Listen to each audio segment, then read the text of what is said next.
Hello, I'm Dr. Scott Wadier. And I'm Tommy Welling, and you're listening to the Fasting for Life podcast. This podcast is about using fasting as a tool to regain your health, achieve ultimate wellness, and live the life you truly deserve. Each episode is a short conversation on a single topic with immediate actionable steps. We cover everything from fat loss and health and wellness to the science of lifestyle design. We started Fasting for Life because of how fasting has transformed our lives, and we hope to share the tools that we have learned along the way.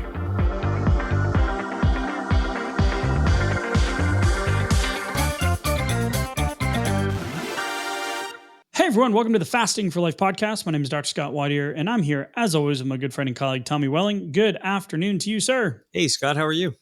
Fantastic, my friend. Excited for today's convo. We are going to talk all things fasting motivation. So, how do we get motivated to fast? How do we get motivated or stay motivated to stick to our fast? How do we push through our motivation blockages to do longer fast? How do we get back on track after losing motivation? So we're going to talk through some tips and tricks on all things fasting motivation. So excited to go through. We have an incredibly long list of different ways and directions that we can take this. So hopefully it will be a fun, meandering conversation, but we are going to leave you, as promised in our intro of the podcast, with some actionable steps that you can take today so you can leave the episode while you're listening to the episode. Heck, you might be able to do some of these in real time, as long as you're not driving, of course. Welcome in to all of the new listeners. If you just recently found this podcast, thank you so much for giving us a shot. Thank you for listening. If you want to hear more about our story, our journey, how fasting has transformed and pretty much saved my life and our lives, completely changed our health trajectory, head back to episode 1, give it a listen. You'll hear our story and why we now do what we do week in and week out, why we have the website, the resources, the Facebook communities, the coaching programs, the challenges, et cetera, et cetera. So welcome in if you're new, if you're a long-term listener, if you're coming back after a little time off, if the Apple update stopped the auto download and you stopped getting the reminder, because they're always changing that stuff. Right. Please follow, download, subscribe, share, whatever those metrics are, to let the podcast world know that we are still continuing to be one of the top 0.5% podcasts in the world in bringing you valuable, actionable information week in and week out. Okay, Tommy. Sir. So when we were prepping for this conversation, we have had one of our most downloadable episodes, episode 125. Talks about willpower, won't power, and want power. Okay. One of our most downloaded, one of the episodes we've gotten the most feedback on. One of the things that we teach in all different areas throughout the fasting lifestyle, different areas of impact that we have. So we're not going to go deep dive on that. What I want to talk about is more some actionable things, big picture things on what it looks like to maintain, keep, or regain motivation, right? So maintain and keep are the same thing. To get, maintain, or regain motivation. So there's some different buckets there. When we talk about willpower, won't power, listen to episode 125. And the first thing I want to mention today is the actual underlying takeaway from that episode, which is understanding your why. Because weight loss has been one of the most challenging journeys of my life. It's also been very rewarding because of the values and identity shifts that's taken place over the years in terms of breaking the generational health path that my family is on, now my kids as well. So there has to be a greater motivation, a greater anchor than, my doctor said, I know I need to, right? Google tells me I'm in this BMI, whatever. I know I'm overweight, right? So the weight loss journey, however, is not very successful for most people. Stats show about 5%. Now, fasting goes so much deeper in terms of benefit from a physiological standpoint than just moving the scale. Yeah. Mental standpoint as well. Right? But most people come to fasting to lose weight. So we're going to meet you where you're at. But the first part, this main piece in finding motivation, right? So we need to find it, we need to keep it, or we need to regain it or get back on track. Those are the three buckets, right? For the finding motivation, we need to have a why. So what does that look like? Well, what it looks like is this is the anchor that helps you tap into your I want power. which we talk about in episode 125 and why that's so powerful, and the most powerful of the buckets between willpower, won't power, and want power. And so when you start peeling back the layers of your my why, your why statement is like the thing that you can go back to and ask yourself, why do I want to lose this weight anyway? What's in it for me? Like, let's be selfish in this moment and find, where does the emotional cue come from? Where does the emotional finish line, or the emotional goal, what is it for me? What am I looking for? Am I looking for more confidence to show up in a different way, for more energy to enjoy with my spouse or my kids or my grandkids, or on my own, doing certain activities or hobbies, something that helps me find purpose or fulfillment somewhere in my life? Whatever that may look like for everybody, it's going to be different, but the more you can kind of connect with that and understand what that looks like, and kind of visualize it, map it out, and see what is it that I really want, then I don't have to look at my weight loss goal as so much of a finish line, but each step I get closer to it, I get to lean into that goal of my why even more. So it's result based at first, but then I get to treat it as a very process oriented, and making incremental progress along the way too, which means I get to benefit from every step that I make progress towards that goal. And this is one of the first questions we ask when we do our 7-day challenges too, is like, why do you want to lose the weight? Mm-hmm.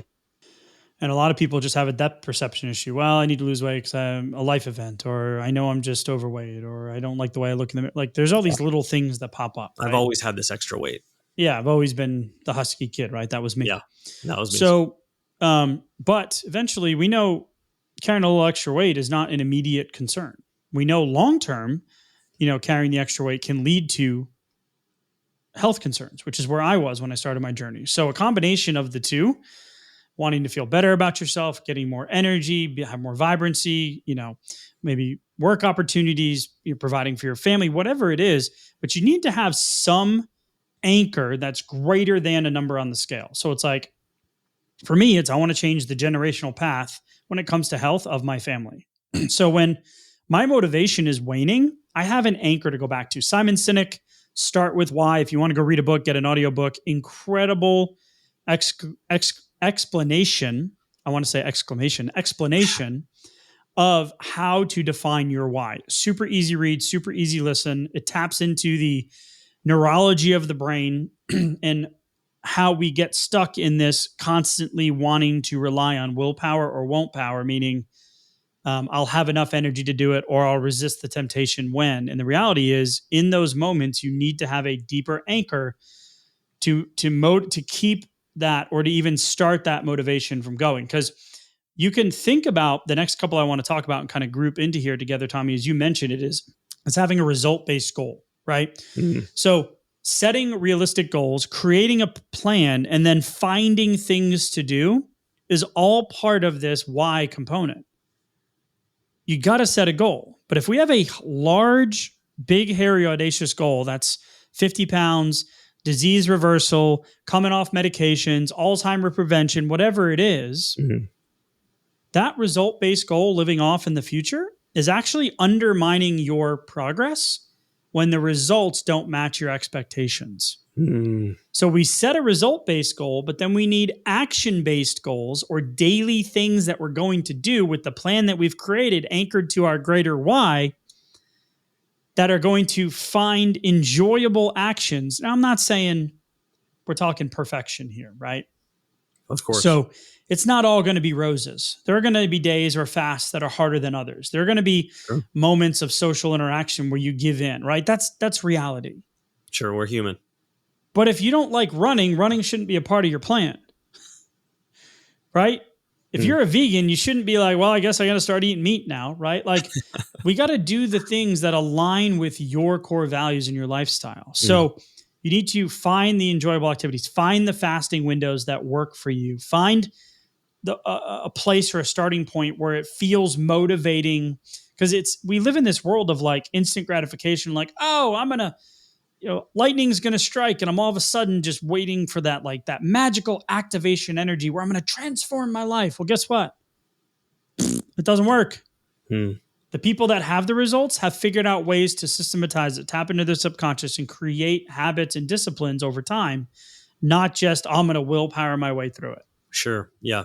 And when your plan is made up of these process based, these action based things, then I can start to take those actions even when the results don't immediately hit me on the scale, because that's going to be the key to long-term success, is that I'm taking the actions regardless of what the scale says or how quickly the process is happening, because that can almost be the double-edged sword of fasting sometimes, where you were used Right. to the movement of the scale going so slowly or not happening at all.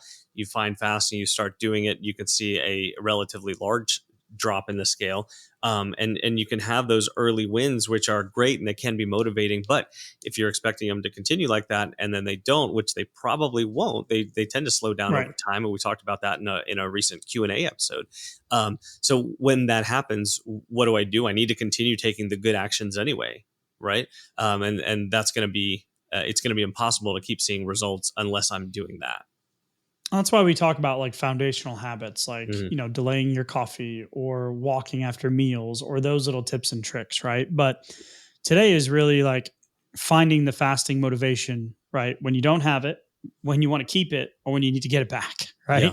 Yeah. So, what are some other things that we can do? Well, writing things down, journaling, tracking your progress, thinking in real time, being present time conscious of like, Mm. okay, am I doing the thing that I don't want to do anymore? Is the thing doing its thing? Is life lifing, right? If you're constantly saying yes. So getting it out on paper, and journaling, like I've always been like, I don't want to journal, right? But it works. Yeah. When I do it on the days I do it, it's helpful. It gets the static, the old school sound of the dial up, the right? Like it gets that noise out of your brain, and it Mm. allows you to create some more accountability, Yeah. and also allows you to see how far you come through the process. You can organize the pieces better. And it Right. feels like sometimes it feels like I should be able to do that without writing it down, but it really does help, like outlining the process for yourself. And then when you continue to do that, that becomes one of those foundational things that you can do even when the results aren't hitting as quickly as you would expect them to. But then it gives you the clues for what you were doing right when the results were happening as well, because sometimes that's part of it. And I go, why am I stuck at this plateau right now? A lot of times it's because I dropped some of those little foundational things that I was doing consistently back when I Yep. was getting results. Clean And fasting windows, yes, planning yeah, your week, removing yourself from the possible, like where you're going to fall off the yeah, wagon on the yeah, weekend, right? All of insulating those things, yourself. right? Yep. Yeah, and it helps to be able to reference back to your journal entries, and where you can see, oh yeah, I was doing better back then. Let me go back to doing what was working when things were clicking. Absolutely. So the journaling process is great. Yeah, The other one is making sure you've got a support system, right? That's why we have the Fasting for Life community. You can absolutely. click the link in the show notes. We also have the fasting journal now as well, on the website, thefastingforlife.com. It's under resources. Go grab it.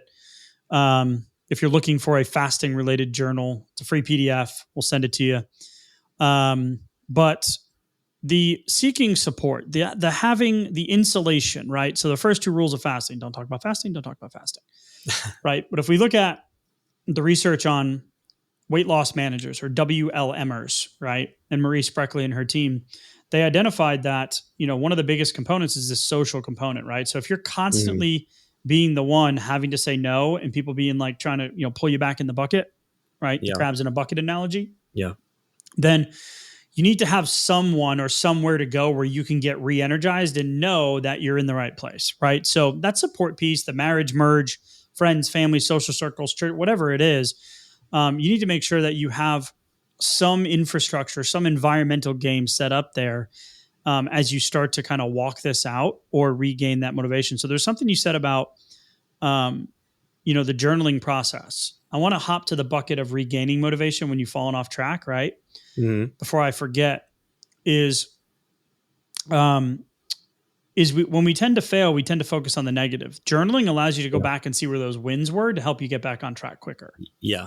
absolutely, because we are wired to focus on the negative things, and those we amplify those in our mind, and they stick with us the longest. So even if we did 9 things right, we tend to like really just harp on that one thing out of 10 that we did wrong, or oh man, I did it again, and you have those potential like guilt shame cycles, and you kind of give yourself lashing sometimes for those kind of things. But really going, okay, there were 9 things that I did right here and 1 thing that I did wrong. Sure, like let's try to get that one right, but at the same time, I also want to make sure that I continue to do those other 9 things right, because that's how I'm going to continue seeing progress. But also, even if it's not about the scale right now, even maintaining my progress can be part of that too. Because if I just completely take my eye off the prize, then that can be one of those times that leads to a plateau or leads to some of the regain that you just alluded to. And Right. and sometimes we didn't even realize that was the path that we were kind of heading down during that time. So again, revisiting the journal for when things were going right is helps you accelerate the getting back on track process, which is really, really important in any weight loss journey. Yeah, and that's kind of falls one of the other tips or tricks we have for the fasting, the fasting tips for how to get motivation, stay motivated, or regain it is you got to learn from those setbacks too. Yeah. Right. So you gotta and that's really where, the tracking, right? We have this big result based goal, but we don't have the action steps on a day to day or week to week or fast to fast basis, right? Like, Yeah. well, we're probably going to be gaining those last, whatever, same 5, 8, 10, 15, 20 pounds, whatever it Sure. is. Right. Yeah. So, learning from those setbacks, celebrating what we like to call the non-scale victories also falls kind of into this category of like present time consciousness, tracking, Mm. making those baby steps, those foundational habit changes to that long-term result-based goal, specifically in terms of weight loss, or maybe it's blood sugar reduction, maybe it's insulin resistance reversal, maybe it's metabolic syndrome or diabetes, whatever it is. Hmm. But we have to celebrate the process, right? Like, while losing weight is ultimately the goal for a lot of first-time fasters or people that use fasting, um, fitting into smaller clothes, more energy, being able to run, being able to work out, Go up the um, stairs. stairs, playing with your grandkids. We had somebody share recently that they never would have ever tried to climb down these like cliffs down by the ocean in Southern California, Hmm. but they normally would have just sat up top and watched their husband and kids do it. They went down with them, and actually Abel was in front of the pack coming back up the staircase, That's right? awesome. Yeah. Right. That's So real. That's so real. yeah, that's the real life stuff. So we have to sell your rings fitting better, your clothes fitting better, Hmm. money you're saving on food, right? We Yeah. have some really cool people that have shared their budget changes, right? When Yeah. they fast, and they're like, oh my goodness, Right. I can there's afford so all much. this cool stuff that I was wasting my Wow, money I on can go before. do some retail Yeah. therapy with that money, right? Like Yeah. I can pay off some debt. It's Absolutely. really cool to see that. And I guess there's always this underlying thread, Tommy, as we talk through these different tips and tricks, is really, I want to unpack this idea of consistency versus perfectionism. Mm. So consistency versus perfection is kind of like, I mean, I'm definitely guilty of this, and I wore perfectionism as a badge of honor, along with not Right. needing so much sleep too.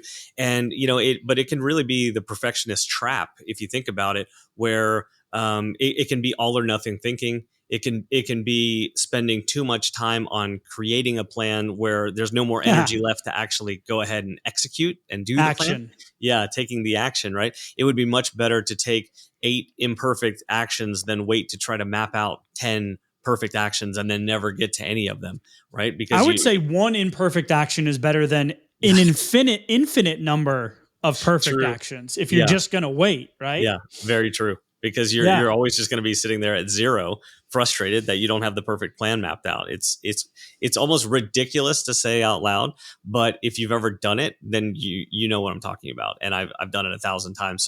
So even if that feels uncomfortable, because maybe this is the only area in your life where you're going to give yourself permission to like take imperfect action, if this is kind of a new mental process for you, then do that anyway. I promise it gets easier over time. You get more comfortable doing it, but absolutely the results will speak for themselves, because action is going to trump a perfect plan every single day of the week.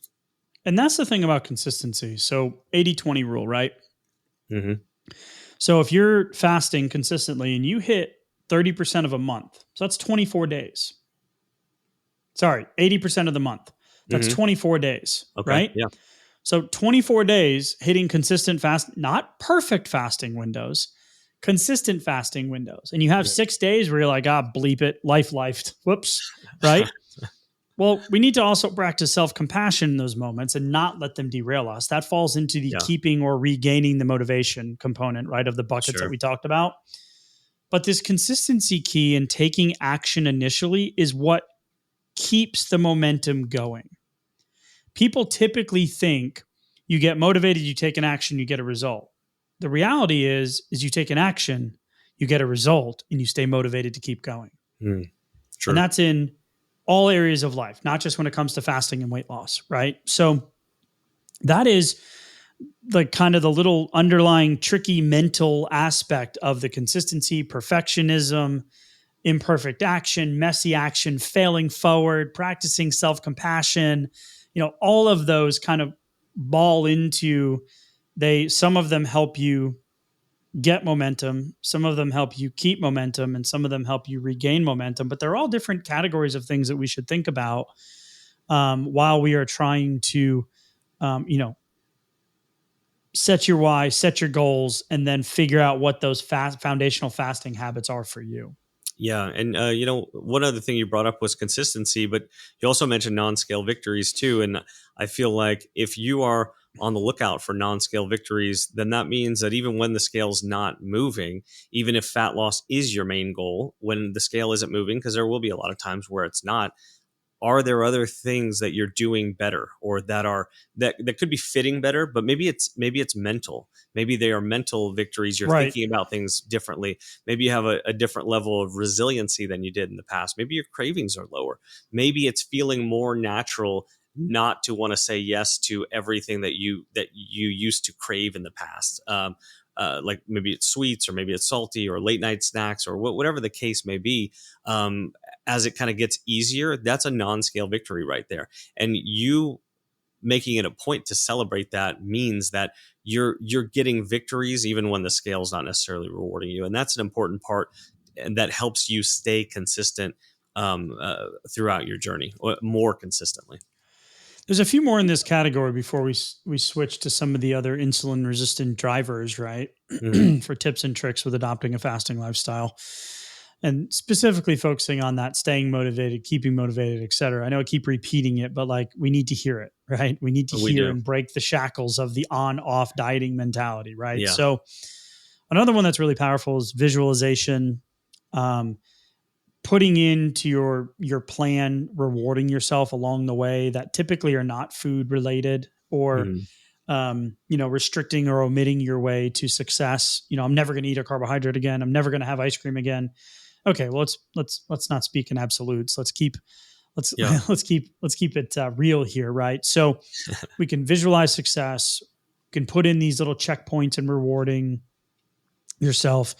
But I really want to talk about this idea of your environmental game versus the mental game. So this is something that it doesn't really fit. You can pull a lot of the different things we're talking about today into this category, but the environmental game is really important in insulating yourself and helping you stay motivated, um, uh, to see your path, to look at others that have done it, to get inspiration, to lean on support.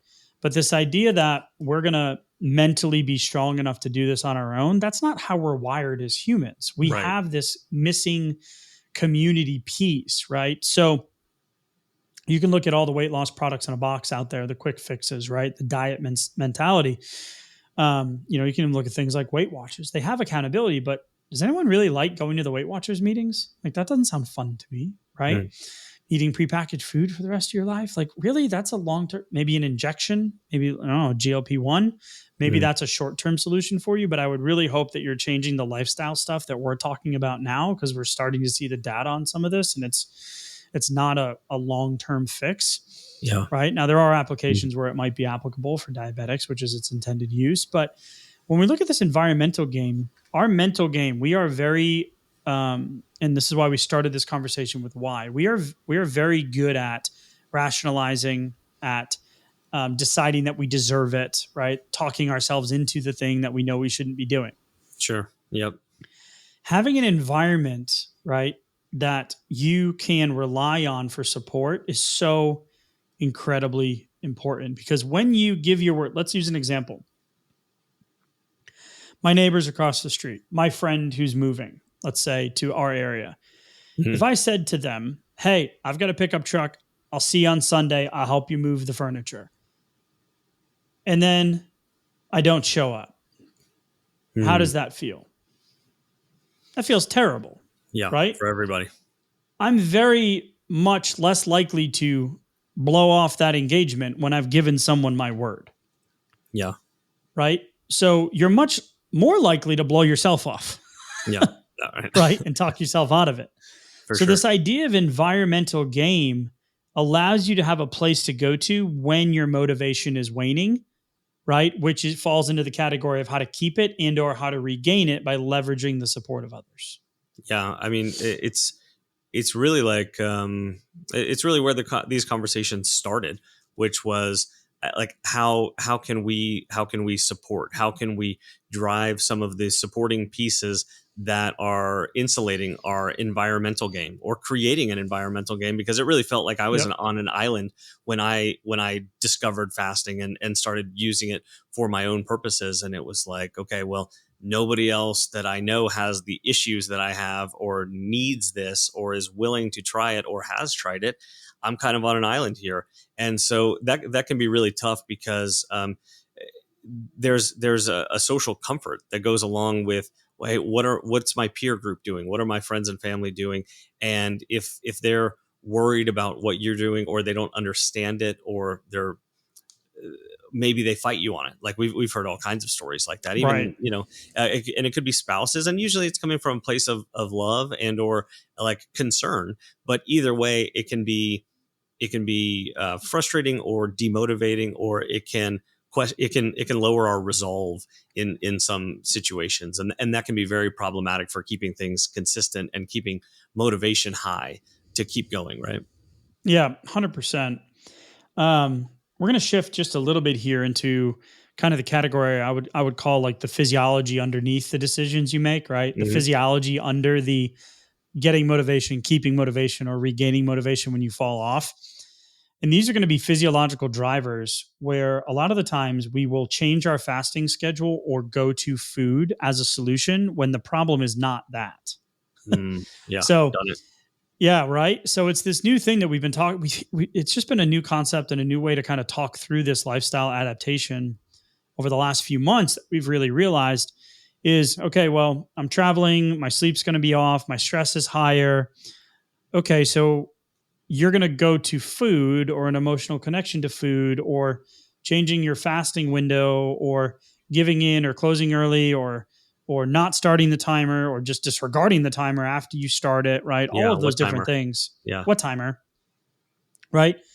But the reality is stress, sleep, food choices, and hydration Mhm. all drive underlying physiology that makes the decision to keep the motivation, get the motivation, or regain the motivation. I said those out of order for some reason.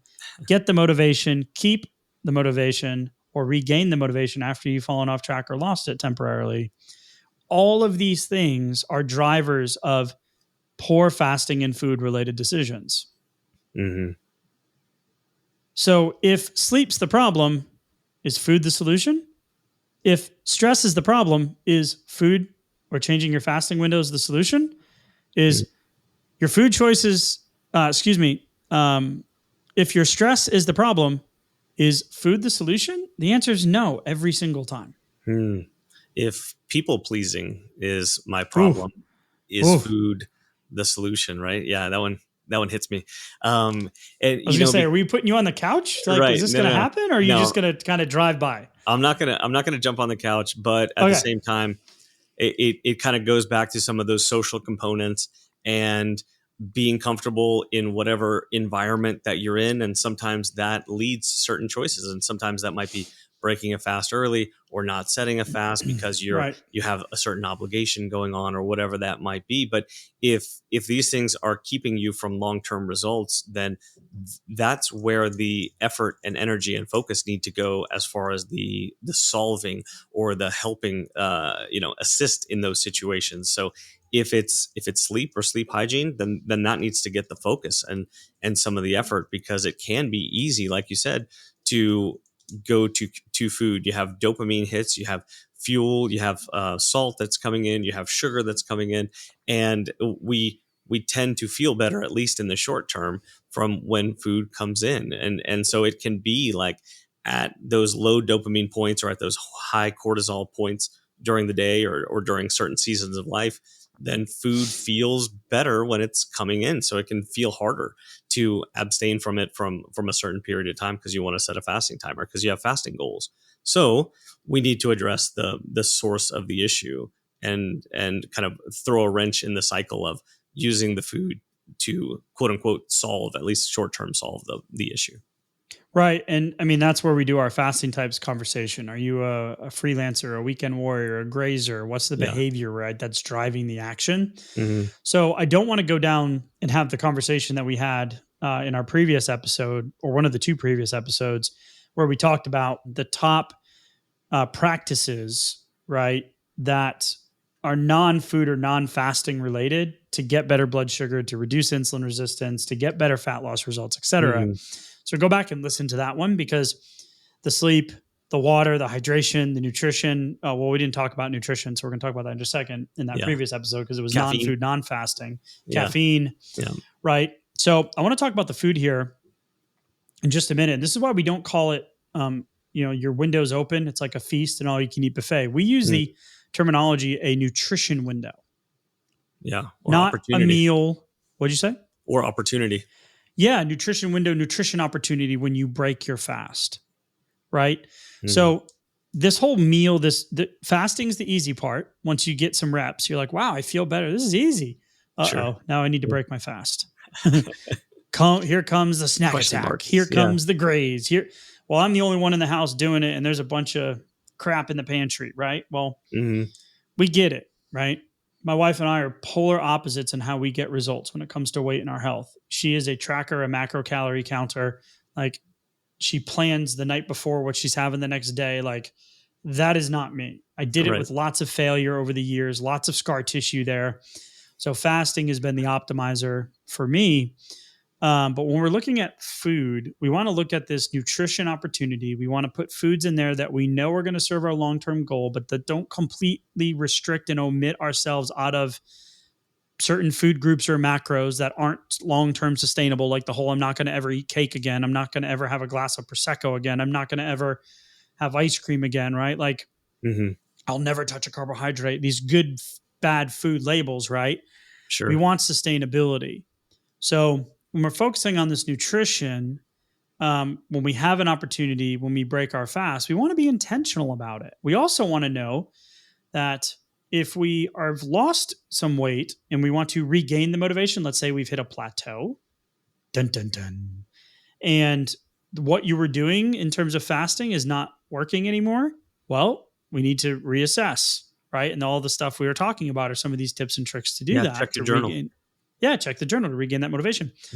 But remember, if you've lost 10, 15, 20, 30, 40, 50 pounds, hopefully you're making some better food choices, right? That's part of it for the sustainability. You can't just fast until you hit your goal and then it's figure it out from there. Well, you're probably going to put a lot of the weight back on because your lifestyle changes hasn't really been ingrained yet, right? So the thing I want to hit here on the plate is make sure that your portions change with your body size. Yeah.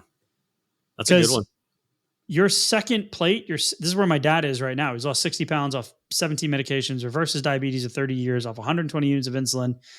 But he ain't willing to give up that second helping of my mom's cooking. Yeah, right. So could he lose another 20 pounds? Yeah. He's 74. He's like, I'm good. Yeah. I'm like, okay, right? So is he going to get the jelly stick when he goes and gets coffee a couple times a week, where before he would just fast through the morning? Yeah, he is. Okay, great.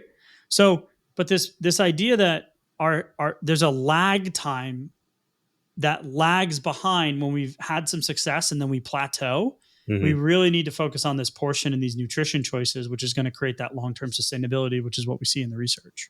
Yeah, it's a great point because the portion sizes stick with us because it's a comfort zone, and it's also a habit pattern. Like, how many hundreds or thousands of times did you go to a certain amount of food, or if you've had a lot of the same plates and you go to them fairly regularly, you know exactly how much it took to kind of fill you up over a certain period of time, or how much it was before you said, okay, yeah, I'm good, I'm done.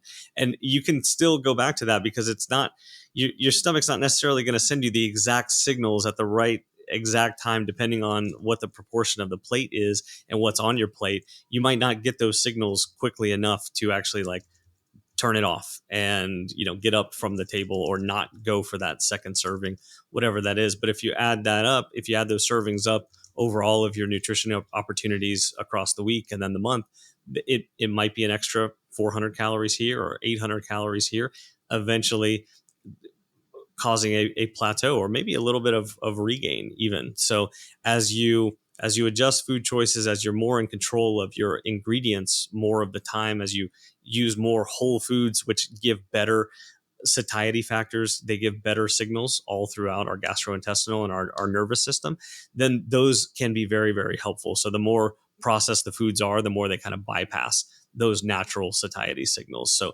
doing that more often is great, but sometimes you need to go take a step further and make a proactive reduction in food size in order to actually compensate there for a weight loss.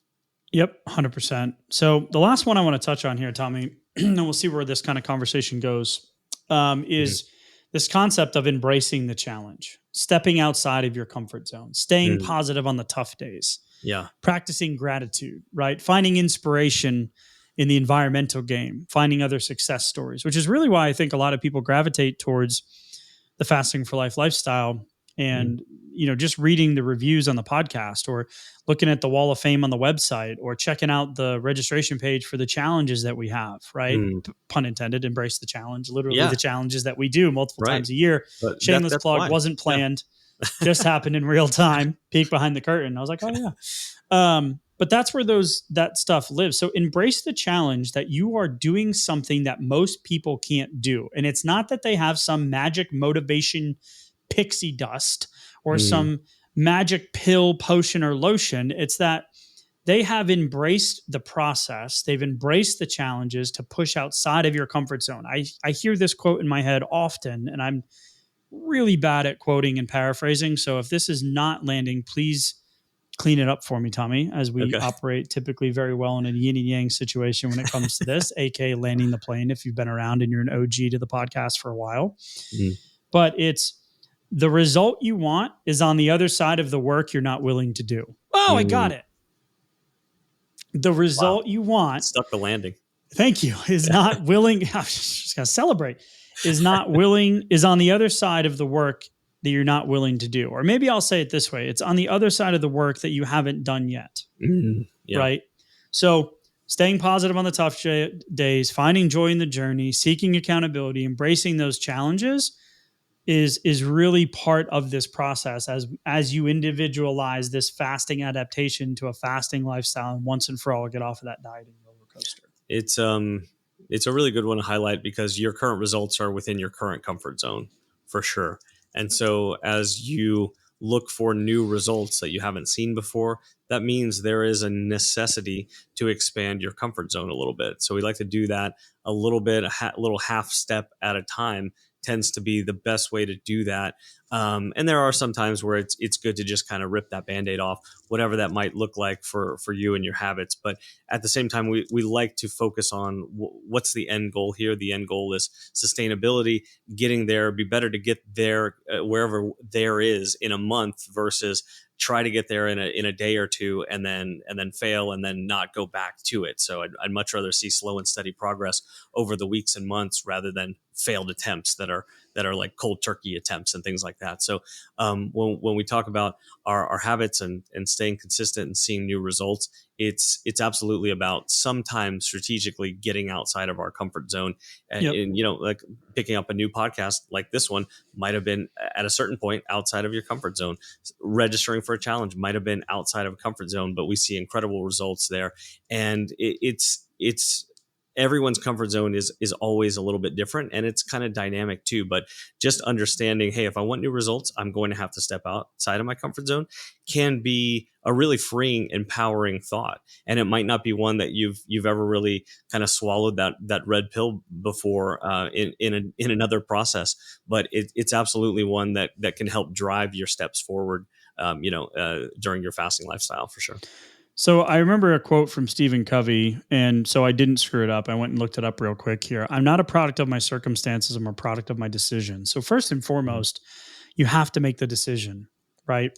But we tend to wait for the motivation to hit to do so. What we need to do is take messy action. And that's what we're talking a lot about today, to gain the motivation, to keep the motivation, or to regain the motivation when falling off track. Action's the key. So finding the motivation to lose the weight, adopt a fasting lifestyle, it's a personal goal. It's an ongoing process.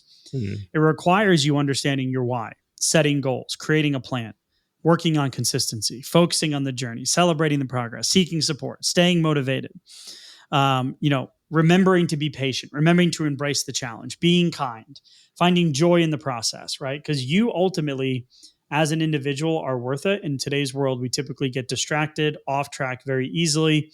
I want to encourage you that the result that you want is on the other side of the work that you're not currently doing. So lean into it. It should feel a little uncomfortable, right? This conversation should feel a little bit like, man, it should really like make your gears grind, right? It should really like kind of make your stomach turn. Like it should push you into a place of uncomfortableness. But the most important thing we can do there is then taking an action. So maybe it's coming to the Facebook community, like Tommy said. Maybe it's joining a challenge. Maybe it's phoning a friend and telling them what you're doing and why you're doing it. Maybe it's sitting down with a quiet area and thinking, hey, what is my why? Why do I want to do this? And finding that anchor. But what I want you to do, Tommy, not you, what I want them to do is I want you, the listener, to pick one or two things, maybe three at most, that resonated with you today.